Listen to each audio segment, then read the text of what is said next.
Well, to learn more about our theater company, the Latino Theater Company, and especially my one-man show, This is a Man's World, stay tuned. Watch this video.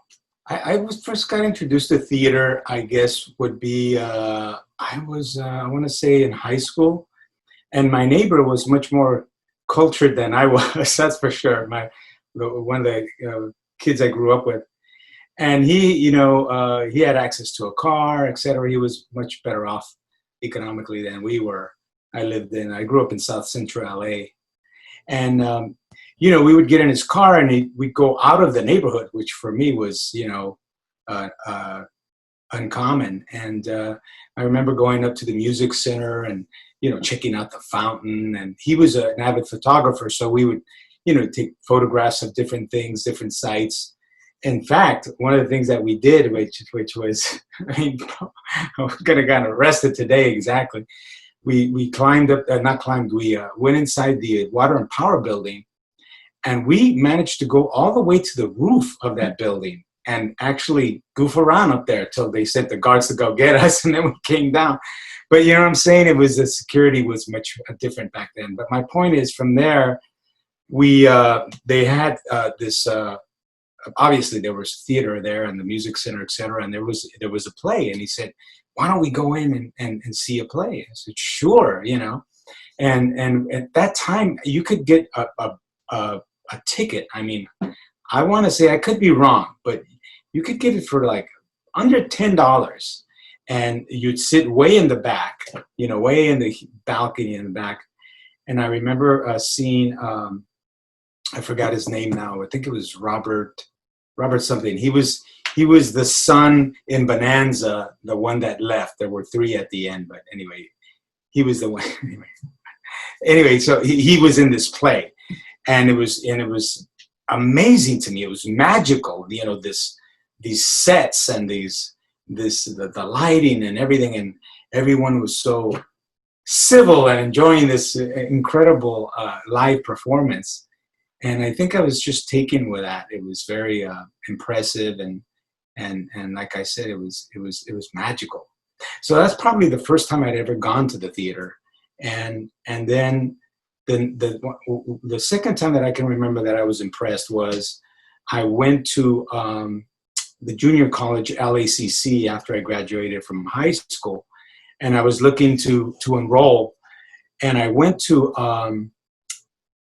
just, again with my friend, we were goofing around and went in and explored the place before we enrolled, and we found ourselves in the theater department. And I remember seeing there in the theater, it said former alumni was James Colburn and the black actor from Sounder. What was his name?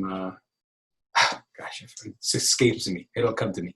But anyway, and I was so impressed with that. And then we went in the theater, and there was something sacred about it. It was all red seats and a really beautiful proscenium. And there happened to be a quartet that was rehearsing their classical music. And anyway, just sitting, we sat there. There was nobody around, and we sat in the back and just sort of took the whole experience in, And then I came back, I guess later on that summer, and there was an outdoor play. It was called The Canterbury Tales. And I remember seeing these actors on stage. It was outdoors, there in front of like the library or whatever it was. And it was a raised stage.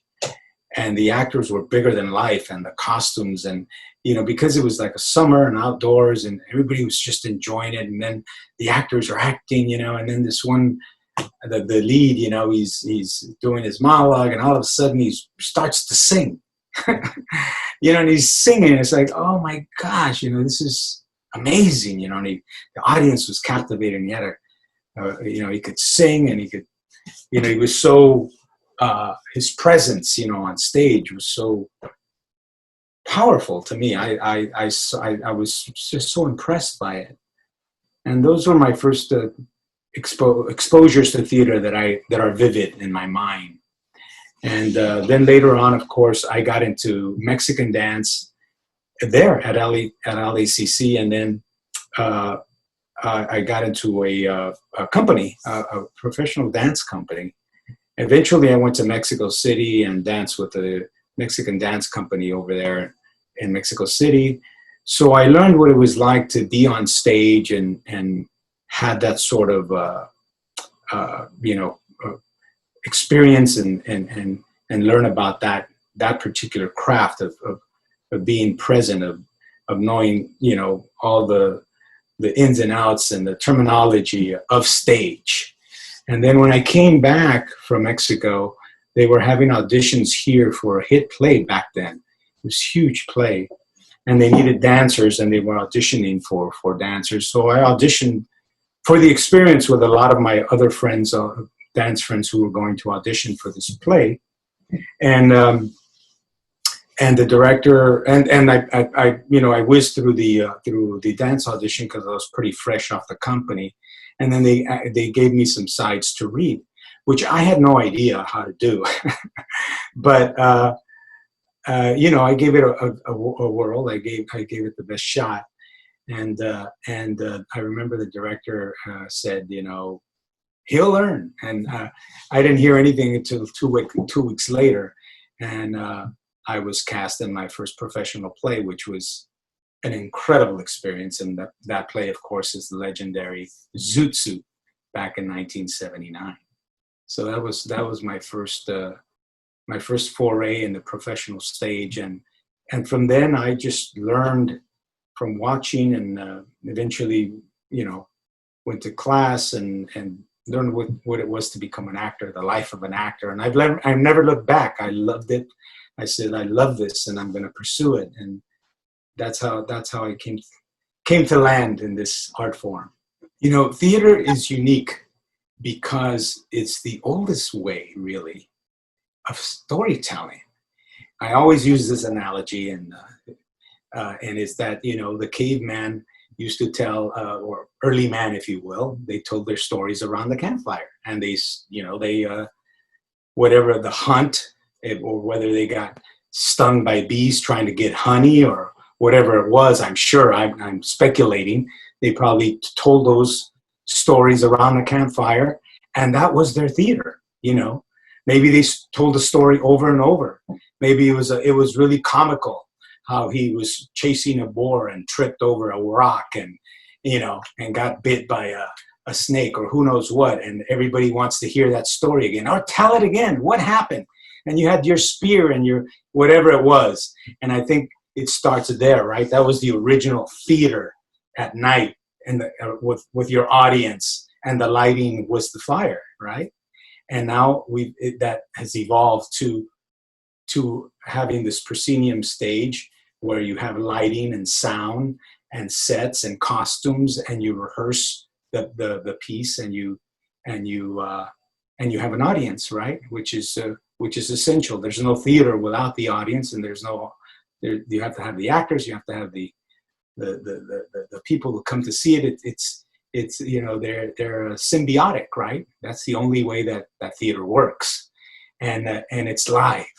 You can't rewind it, you can't freeze it, you can't fast forward it. It happens now, and it's the dominion of the actor. The actor is the boss when it comes to theater. After the director has directed it, and the director leaves you. The director directs the play, and then after it opens, he's gone. Now it's the actors continue to, of course, the stage manager and all the other elements are very important, no question. But I mean, in terms of the stage, we're the commanders. No one's editing our work. We're the ones that are working with each other, with the other artists. And that's the beauty of it, right? The play is written that the writer is trying to capture a certain magic, right? And they're trying to tell a story in a certain way, and then we, the actors, try to convey that, right?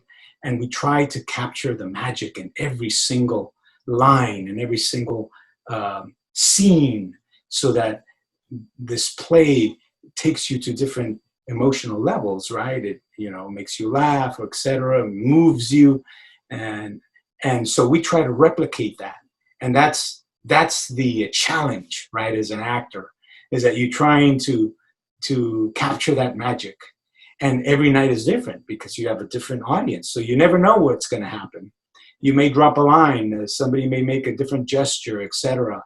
And that's the beauty of it, is that it's happening now. It's immediate, and you're responding. Like in that spontaneous manner that is essential, that is magical about live theater. And you're jumping into the abyss, you know. And that's what I love about it. It's immediate, and it's our medium. The Latino Theater Company was created by José Valenzuela. It started as a lab at the LATC back in 1984 or something like that. My gosh, we've been around for a long time. And he chose a few actors to be part of it. And for me, I saw José Luis direct a play in East LA, this really small theater. It was in the Fringe, you know.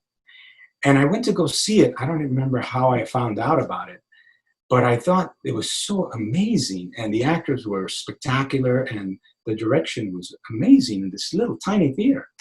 And so I was so impressed. And when I thought, I got to work with this director, you know, I want to be part of his this. I want to work under him. And so when I heard he was starting a little lab at the time, I wanted to be part of it. And we had met briefly as I was working for Teatro Campesino. I did a play up north, and I met him up there. And so anyway, I think the feeling was mutual. I think he liked my work, and I certainly was. I still had a lot to learn. I still have a lot to learn. It's an ongoing learning process. But so anyway, so I knew the whole purpose of the lab, of that theater company, was to create work that was reflective of the Latino experience here in the United States. You know, and at that time, and to this day, you know, the plays that are on the main stage for Latinos is sparse. And so this was a way for us to create our own theater, our own pieces of work, and a place to act, you know, and a place to learn from each other and learn with each other and create and create with this, you know, with this visionary, talented director who was, you know, just waiting to bust out.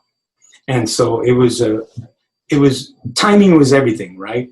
I think, you know, we were hungry for that. And at that time, you know, the only really, really big play was Zoot Suit. And so this was a great opportunity for our community, for me, and for everyone involved. And that's why I'm still passionate about it, because it's still, we're still, you know, our mission is still to put work out there that is positive, that is about us, for us, but reflects the entire community, you know, because stories are about, you know, the more specific they are, the more universal they are. Hopefully we're doing that. Hopefully we're creating legacy, you know, and that's important. And that's one way for us to nurture and learn and grow and create and be part of this big family, you know, that we call theater. I was always, you know, there was a friend of mine, a very good friend of mine, actor, his name is Pepe Serna, and he was always telling me, you know, you should do a one-man show, and you should, and he has a one-man show, he one-person show. And it was, I felt it was it was a challenge, you know, why, you know, maybe I should try it. He would say, you know, you sing, you dance, you can act, you know. So I thought, well, what is it that I'm passionate about? Or what is it that I want to say? What is something that I want to talk about?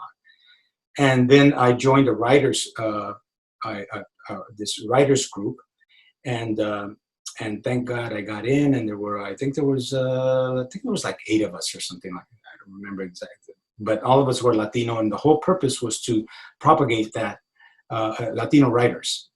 And so I was the only one that had a one-person show that was trying to workshop. And the impetus really was, I grew up around a lot of masculinity, if there's a way to describe it. You know, my dad is was very traditional from Mexico, from a very sort of macho man, and there were 7 of us brothers. Imagine 7 of us, so it's really 8 of us and my mom. So there's a lot of testosterone around. Not to mention, you know, all the guys in our neighborhood and my cousins, etc. And then all of my brothers, they all had boys except one. And then I had 2 boys.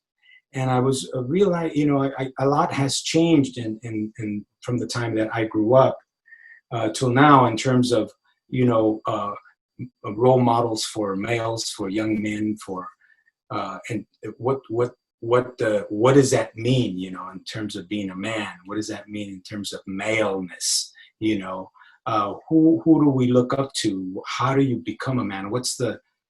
And so I started. I wanted to explore that, and that was the impetus of the play. That was the impetus of me writing. So I started, well, how do I start this? So I just started writing stories that happened to me as I grew up. So it's semi-autobiographical, because some of the stories I took from, like, my older brother, who I learned so much from and was inspired by. You know, certain things I took from him and incorporated them in the story, and some I made up. But a lot of it, a big portion of it is factual or happened. And so a lot of it is me growing up, you know, from being a little boy in Tijuana, Mexico, an experience there, and then growing up in South Central LA, you know, my first car, my first love, getting married, having my first child. You know, those are all, you know, milestone things that happen to you in life, and how these men in my life, and not just the men, my uncles and my dad, etc., but also the men, the portrayals of, like, the rifleman when you know, on TV, Superman on TV, you know, the monsters, you know, the monster movies, different things that influence you is when you're a child, when you're growing up, and that had an effect on me, and how that molded me, and the sense of what makes you, you know, that the masculinity, the thing that you can't back down from a fight, for instance, you know. And I realized that I had a lot of fights growing up, and in fact, the director said, you know, we got to cut this scene because it's another fight. You know what I mean? And it's not like I was a great fighter. I lost every fight. You know, it's not, but just conflict, I guess. You know, and how you resolve conflict. And there's one story in there about my dad, who my older brother was, you know, he was beaten up by this man, and my dad wanted to go basically get revenge for hitting his son, and rightly so. I mean, you know, that's your first instinct, is to go, you know, retaliate for someone who's, you know, injured your loved one. And then how over the process of just growing and evolving, and I ended up diffusing that situation, which could have ended up really, really tragic. And it was just one of those things. So I tried to string these different stories, you know, by the different things that happen in terms of learning and growing and evolving and maturing, you know. And so I use a device. Well, I had this thing that happened to me, which was it's actually more common than I found out. It's called transient global amnesia, and it's when you lose your memory for a short amount of time. In my case, I lost it for like what was it, like 6 hours or so, and it's supposed to be, I guess it's like a mini stroke, And the doctor says, you'll probably never get it again. It's one of these rare things that happen. So I use the device of losing my memory to string all those stories together as if I had to find who I was again. And I illustrated all these stories and bringing them together and linking them in a way to say, oh, this is who I am. And this is what, the person that I become as a man. Well, I portrayed the different characters, obviously my brothers, my different brothers, my dad, and then I sing a little bit, I dance a little bit, and my best friend growing up. So I portray a lot of the characters and that are in the stories. So I play them. I step away and play one character, and it's something that was very challenging because I've never done before. I've never been on the stage by myself before, and it really, I have to say, it was very cathartic and very therapeutic as well. I realized that there's one story in there where an older bully tries to, for fun, he tries to drown me. And I found out from other family members, etc., that he had done it to many kids, many children he had done that to. So he was like this bully, and he had this thing that I guess he got his kicks of trying to drown little kids, just having power over you or whatever. And ironically, just, karma, man, he ended up drowning in the ocean. He drowned.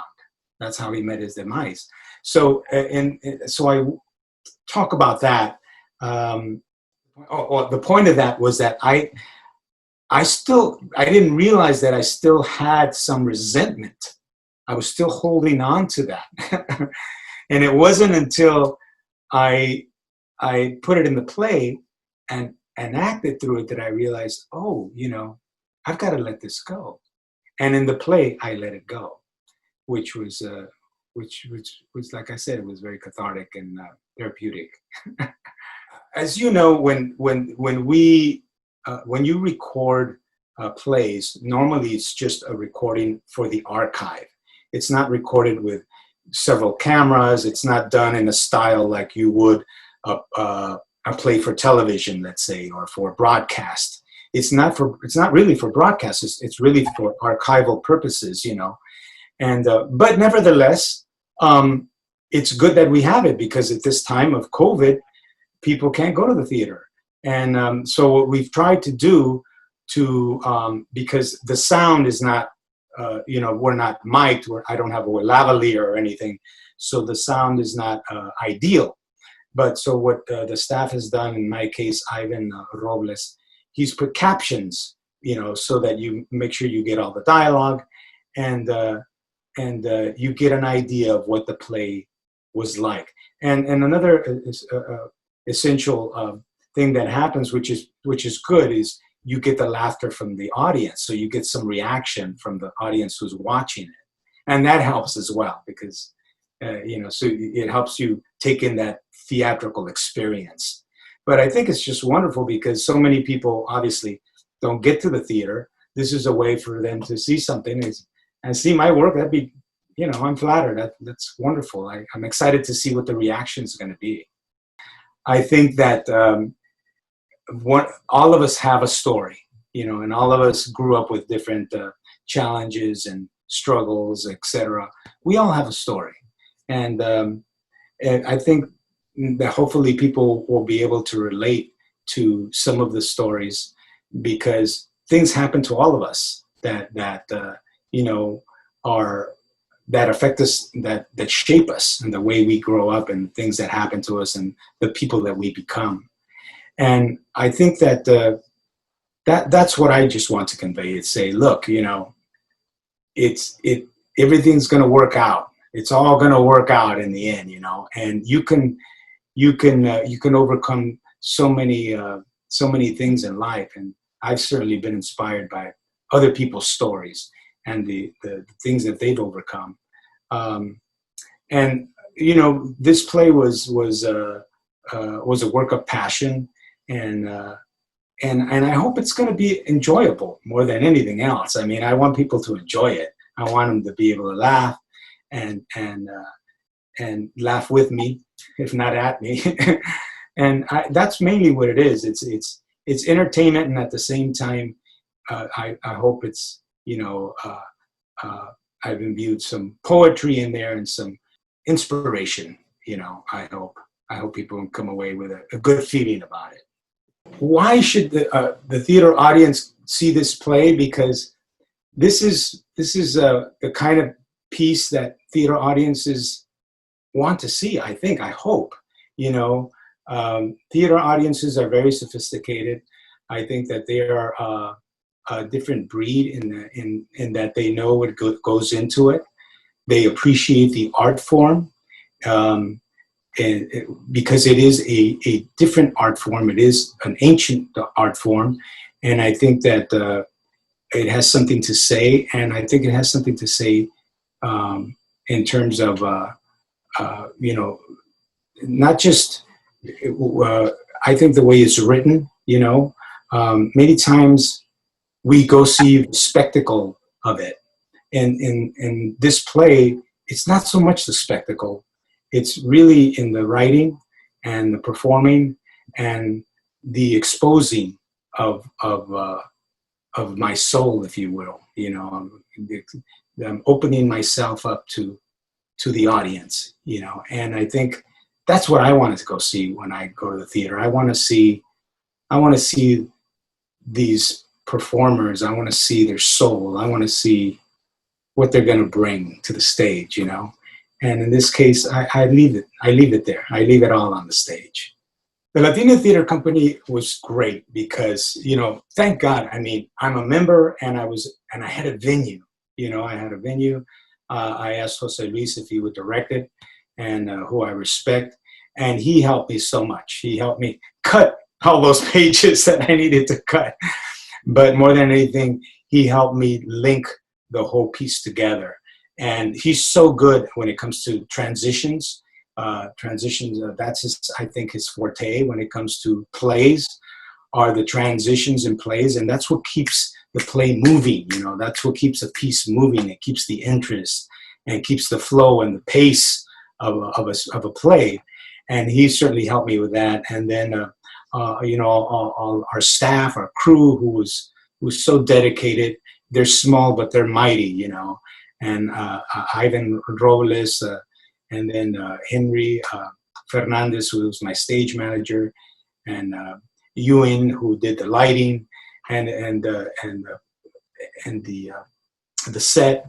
And so all that, you know, was just tremendous. I mean, it's a small production, you know, it's not anything lavish and by any stretch of the imagination, but it was specific, you know, and it was just a tremendous opportunity for me with the company's help and their backing. I could never have done it without them, and I'm so grateful and thankful. And we'll see what the audience thinks about it.